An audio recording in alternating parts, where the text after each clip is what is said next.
Starmer, el primer ministro británico, ha llamado por teléfono a Zelensky y ha asegurado que Ucrania está en un camino irreversible hacia la OTAN y que le apoyará en todo lo que necesite a Ucrania, al Reino Unido.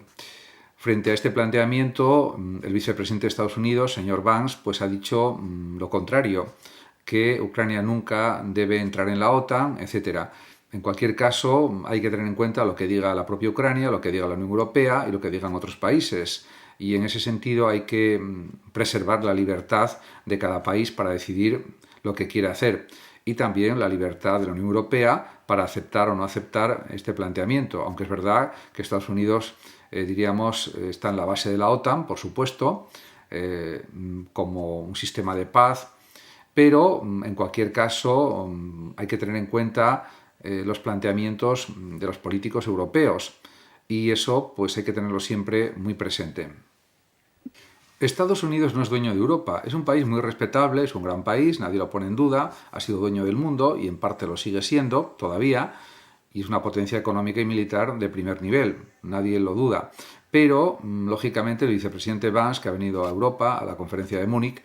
a hablar de la posible paz en Ucrania, entre Ucrania y Rusia, pues eso está muy bien, que se propongan planes de paz, pero, claro, lo que no puede es decir que Europa no está haciendo bien las cosas o que realmente quiere inmiscuirse en los asuntos políticos de Europa. Puede proponer ideas, puede proponer planteamientos, pero no puede descalificar a Europa, a los líderes europeos en general o simplemente a las formas de hacer política de la Unión Europea. Diríamos que hay que partir del respeto, diríamos, a las políticas europeas. Se pueden compartir o no compartir ideas, pero yo creo que desde el respeto y desde también la afirmación de la soberanía de Europa y de la soberanía de cada país europeo. Estados Unidos no puede imponer nada a Europa, ni a la Unión Europea, ni a los países europeos que son soberanos y tienen su propio poder político independiente del poder de Estados Unidos.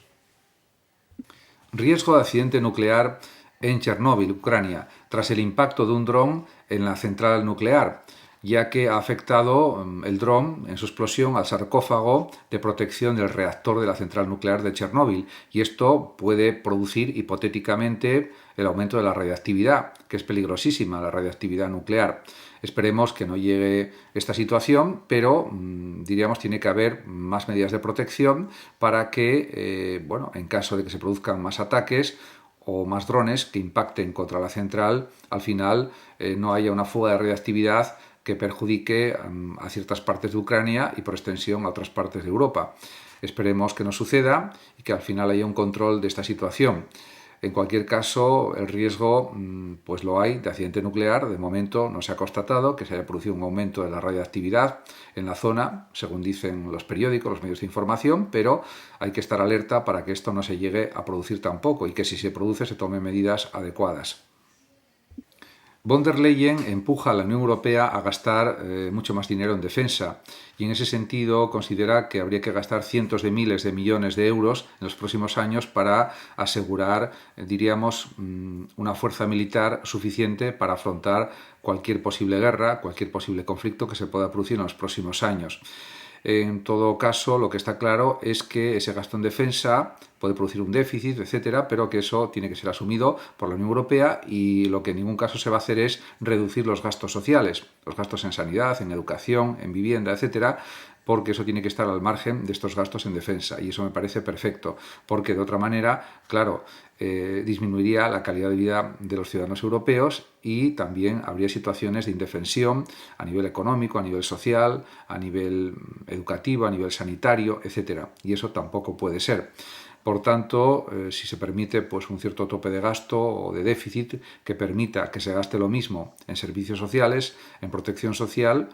aunque hay un déficit por causa del gasto en armas, pues eso sería aceptable.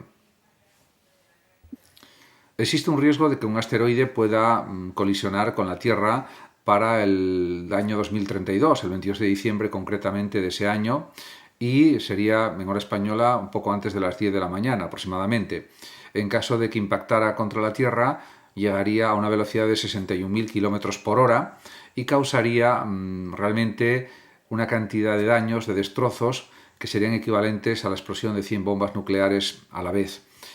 En cualquier caso, pues hay medidas que se pueden aplicar para desviar la trayectoria del asteroide si se ve que al final pues, va a impactar contra la Tierra, y eso pues, también supone una garantía.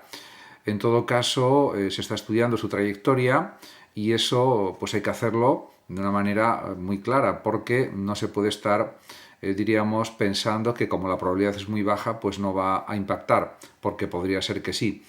En ese aspecto yo creo que hay que mantener la tranquilidad y la calma, pero estar pendientes no solamente de este asteroide, sino de otros que también están circulando por el espacio, moviéndose por el espacio a grandes velocidades y que podrían también impactar contra nuestro planeta.